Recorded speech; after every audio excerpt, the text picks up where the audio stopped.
Hello my lovely students, welcome back to my channel Phantom Study Classes 112। I hope आप लोग अच्छे होंगे, मस्त होंगे, बिंदास होंगे। Very good evening to all of you. तो सॉरी फॉर द लेट, बहुत दिन के बाद आज हम लोग लेक्चर देख रहे हैं। तो हम लोग ने 2022 का देख रहा था और हम लोग 40 क्वेश्चन देख लिए थे। तो हम लोग देखते हैं अगला क्वेश्चन जो आपका क्लेक्समा क्वेश्चन है। किसी रासायनिक अभिक्रिया की दर किस पे निर्भर करती है? तो जो आपका समय के अनुसार अगर हम लोग बात करें तो जैसे ही आपका समय ज्यादा होता है, समय ज्यादा लगता है, तो जो आपका अभिकारक है वो उत्पाद में बदलने लगता है।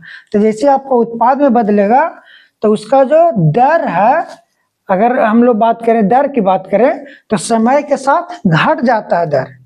ठीक है, तो इसका आंसर हो जाएगा बिफोर, आपका बिहार हो जाएगा आंसर। तो समय के साथ घटती है अभिक्रिया की दर, क्योंकि आपका जो अभिकारक है वो उत्पाद में बदलने लगता है। अगला देखिए, निम्नलिखित में कौन प्रथम कोटि की अभिक्रिया? अगर आपको कोटि चेक करना है तो उसके लिए आपको दर पता होना चाहिए कि उस अभिक्रिया का दर किस प्रकार से लिखाता है। तो देखिए, पहला वाला आपका दिया गया CH3COO C2H5 प्लस H2O दिया गया in presence of H plus ion, आपका बन रहा है CH3COOH plus C2H5OH। But we have to focus on reactant, आपको अभिकारक पे ध्यान देना। तो इसमें देखिए, जितना आपका अभिकारक होगा उतनी आपकी कोटि की संख्या होगी, ये आपको ध्यान देना है। जब हम लोग दर लिखते हैं तो दर बराबर होता है अभिकारक का सांद्रण होता है, तो इसका सांद्रण गुना इसका सांद्रण। लेकिन जहां पर भी आप देखिएगा कि अगर H2O है, जल है, तो वो आपका दर में भाग नहीं लेता। तो ये होगा आपका प्रथम कोटि की अभिक्रिया, क्योंकि इसमें आपका एगो अभिकारक है। ठीक है, तो ये तो आपका होगा नहीं। पूछा आपका कि कौन सा प्रथम कोटि की अभिक्रिया नहीं है। दूसरा ऑप्शन देखिए, CH3COO C2H5 प्लस NOH। अब इसमें देखिए आपका दो आपका अभिकारक है और दोनों है जो आपका भाग ले रहा है। H2O रहेगा तो ये आपका एक्सेस अमाउंट में रहता है। ठीक है, हमेशा आपका बहुत ज्यादा मात्रा में, तो जो आपका बहुत ज्यादा मात्रा में है उसका सांद्रण हम लोग दर में नहीं लेते हैं, भाग नहीं लेता। तो ये आपका आंसर ये तो होगा नहीं। इसमें देखिए, ये देखिए आपका प्रथम कोटि की अभिक्रिया हो गया। दूसरा वाला आपका, ये आपका दोनों है जो भाग लेता है दर में। जब हम लोग दर लिखते हैं इसका तो दोनों इसमें भाग लेगा, सोडियम हाइड्रोक्साइड भी भाग लेगा और ये आपका CH3COO C2H5 ये भी भाग लेगा। तो ये आपका कहलाएगा सेकेंड ऑर्डर रिएक्शन, ये आपका हो गया द्वितीय कोटि की अभिक्रिया हो जाएगा। तो इसका आंसर आपका बी हो जाएगा, बिफोर बिहार। सी वाला भी नहीं होगा क्योंकि आपका इसमें एक ही को अभिकारक दिया गया, इसमें भी आपका एक ही को अभिकारक गया। तो ये आपका प्रथम कोटि की अभिक्रिया हो गया, ये भी आपका प्रथम कोटि की अभिक्रिया। अगला क्वेश्चन देखिए, जब एसिटिलीन के तनु H2SO4 तनु के मतलब होता है उसमें आपका पानी मिला दिया गया, पानी पानी हो गया। ठीक है, तो ये जो आपका H2SO4 है, सल्फ्यूरिक अम्ल है, ये आपका प्योर नहीं है, इसमें पानी की मात्रा मिला, इसको कहते हैं हम लोग डाइल्यूट H2SO4, तनु H2SO4 कहते हैं। अगर प्योर रहेगा तो आपका कंसेंट्रेटेड होता है, जिसको हम लोग कहते हैं सांद्र कहते हैं। तो जब हम लोग H2SO4 को रिएक्शन करवाते हैं, विक्रिया करवाते हैं in the presence of HgSO4, आपका मर्क्यूरिक सल्फेट की उपस्थिति में, तो आपका क्या बनता है, उसमें किस प्रकार का यौगिक का निर्माण होता है। तो देखिए यहाँ पर हम लोग इसका रिएक्शन लिखते हैं। ये जो आपका हो गया H2SO4 लिखते हैं, Dl डाइल्यूट होता है plus in the presence of HgSO4। इसके उपस्थिति में जब हम लोग रिएक्शन करवाते हैं किसका, एसिटिलीन का, ये आपका होगा यहाँ पर एसिटिलीन। तो एसिटिलीन का फॉर्मूला होता है आपका C2H2 होता है। ठीक है, आपका ऐसा रहेगा रिएक्शन HgSO4 के साथ ऐसा। तो आपका C2H2 जो एसिटिलीन है, इसको जब हम लोग तनु H2SO4 के साथ रिएक्शन करवाते हैं किसकी उपस्थिति में, मर्क्यूरिक सल्फेट की उपस्थिति में, तब आपका एसिटाल्डिहाइड का निर्माण होता है। तो आपका CH3CHO का निर्माण होता है, ये आपका एसिटाल्डिहाइड है, एल्डिहाइड ग्रुप का निर्माण होता है। तो इसका आंसर हो जाएगा C4 आपका चेन्नई हो गया। अगला क्वेश्चन देखिए, अभिक्रिया और सी डबल बॉन्ड हो Cl प्लस H2 PdBSO4 आपका और CHOLD हार्ड प्लस HCl देता है।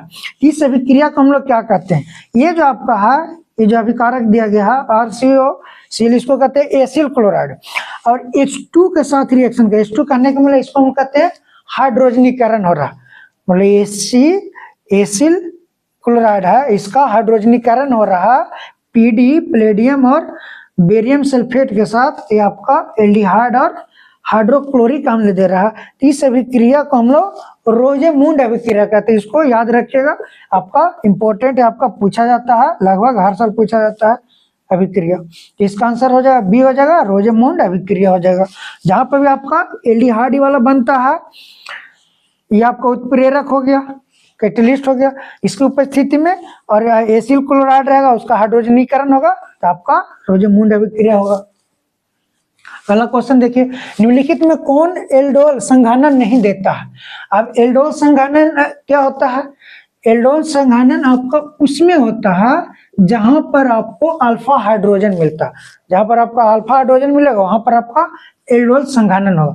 तो अल्फा हाइड्रोजन कैसे देखते हैं हम लोग, तो देखिए मेथेनल का फॉर्मूला होता है HCHO, तो जहां पर C double bond O group लगा हुआ रहता है, ध्यान दीजिएगा, जहां पर C double bond O group लगा हुआ रहेगा, इसके साथ जो कार्बन होगा, इधर जो भी है कार्बन, इस कार्बन के साथ जितना हाइड्रोजन होगा उस हाइड्रोजन को कहते हैं हम लोग अल्फा हाइड्रोजन कहते हैं। लेट्स सपोज यहाँ पर एक हाइड्रोजन, इधर आपका हाइड्रोजन, इधर हाइड्रोजन, इधर हाइड्रोजन, इधर हाइड्रोजन, ऐसा रहे। इसमें कितना हाइड्रोजन हो गया, इस कार्बन से जुड़े हुए 1 2 3 4 5 6 हाइड्रोजन हो, तो इसमें आपका एल्डोल संघानन नहीं होगा। क्यों नहीं होगा, क्योंकि इसका स्ट्रक्चर देखिए, C डबल बॉन्ड हो, इधर H है, इधर H है, इसके साथ कोई कार्बन ग्रुप नहीं जुड़ा हुआ, ठीक है। जहां पर आपका C double bond O group है, इसके साथ कोई कार्बन नहीं जुड़ा। इसको देखिए एथेनल आपका होता है CH3 CHO होता है, तो यहाँ पर देखिए कार्बन हो गया, यहाँ पर ही डबल बॉन्ड, यहाँ पर हाइड्रोजन हो गया, और यहाँ पर आपका हाइड्रोजन, यहाँ पर हाइड्रोजन, यहाँ पर हाइड्रोजन हो गया, तीनों।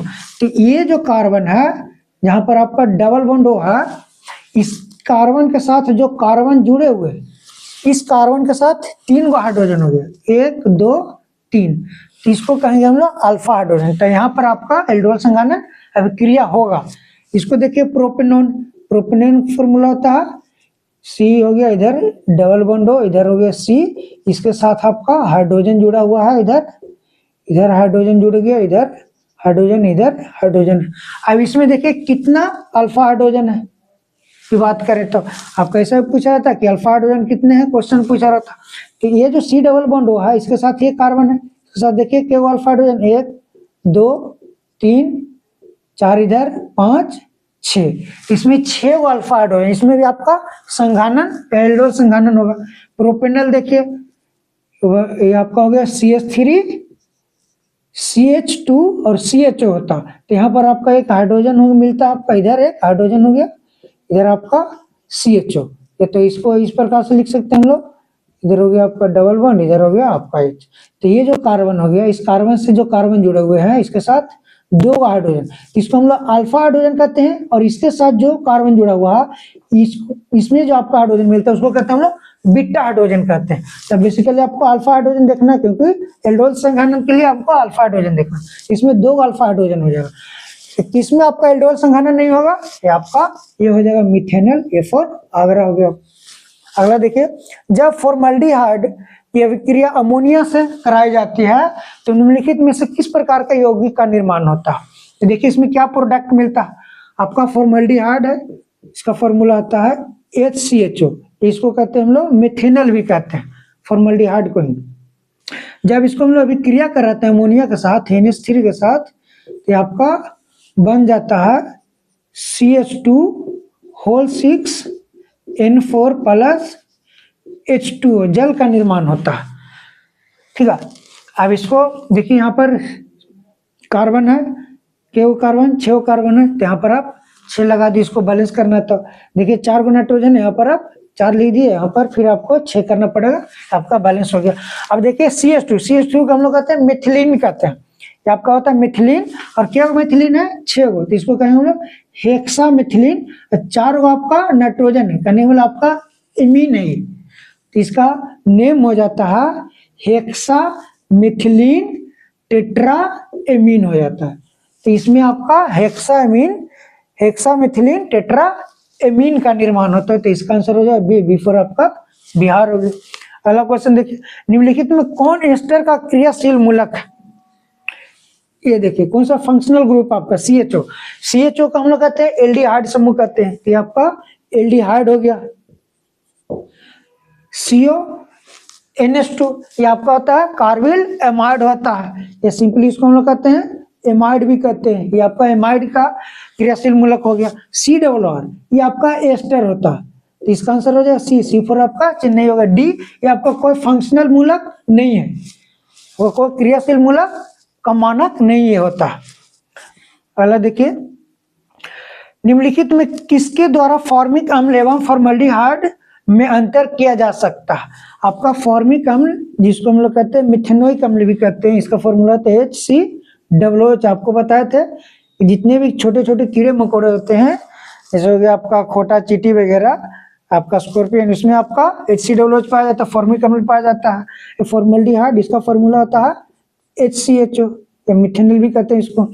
अब इन दोनों में अंतर स्पष्ट करने के लिए ये आपका जो दिए गए हैं, किसके साथ इसके साथ जब हम लोग रिएक्शन करवाएंगे, अभिक्रिया कराएंगे, तो कौन दोनों को अंतर करेगा, कौन विभेदित करेगा, डिफरेंस किसमें आपका पता चलेगा। तो जब हम लोग फॉर्मिक एसिड को, फॉर्मिक अम्ल को करने की HCOOH के साथ सोडियम बाइकार्बोनेट की बात करें, इसका फॉर्मूला आता है NaHCO3, सोडियम बाइकार्बोनेट। इसका जब हम लोग अभिक्रिया कराते हैं फॉर्मिक अम्ल के साथ, तब आपका बन जाता है HCONA प्लस H2O प्लस इसमें आपका CO2 बनता है, इसके साथ आपका CO2 का निर्माण होता है। थोड़ा ये आपका इसमें CO2 भी निर्माण होता है। अब इसमें अंतर स्पष्ट करने के लिए ये जो आपका CO2 है, इसके द्वारा आपका अंतर स्पष्ट होता है कि कौन सा आपका फॉर्मिक अम्ल है, कौन सा आपका फॉर्मल्डिहाइड है। तो जैसे ही आपका CO2 का निर्माण होता है, इसमें बुदबुदाहट आने लगता है। जैसे आप लोग देखे होंगे स्प्राइट वगैरह, आप लोग तो पिए ही होंगे, खूब पीते हैं कोल्ड ड्रिंक्स वगैरह, तो उसमें जब प्रेशर बना हुआ रहता है, और प्रेशर बनने के बाद उसका जो कैप होता है उसको हम लोग जब स्लोली ओपन करते हैं, तो देखते हैं बुदबुदाहट जैसा आपका निकलता, फैन जैसा, वो आपका CO2 निकलता। तो जैसे आपका इसमें से CO2 निकलेगा, तो हम लोग समझ जाएंगे कि आपका फॉर्मिक अम्ल है। और ये जो आपका फॉर्मल्डिहाइड है, इस सोडियम बाइकार्बोनेट के साथ कोई अभिक्रिया नहीं करता। तो ये दोनों को जब हम लोग इसके साथ अभिक्रिया कराएंगे, तो फॉर्मिक अम्ल आपका CO2 देगा, उसमें से बुदबुदाहट देगा, आपका फैन जैसा देगा। तो हम लोग समझेंगे कि दोनों में अंतर, दोनों में विभेदित है। ठीक है, तो इसका आंसर हो जाएगा डी, फॉर आपका दिल्ली हो गया। बाकी इन तीनों के साथ जब हम लोग बेनेडिक्ट का घोल और टोलेनॉल अभिकर्मक एवं फेलिंग का घोल के साथ अभिक्रिया कराते हैं दोनों को, तो दोनों में एक ही प्रकार का प्रोडक्ट मिलता है आपका। ठीक है, तो इसमें आपका अंतर स्पष्ट नहीं होता।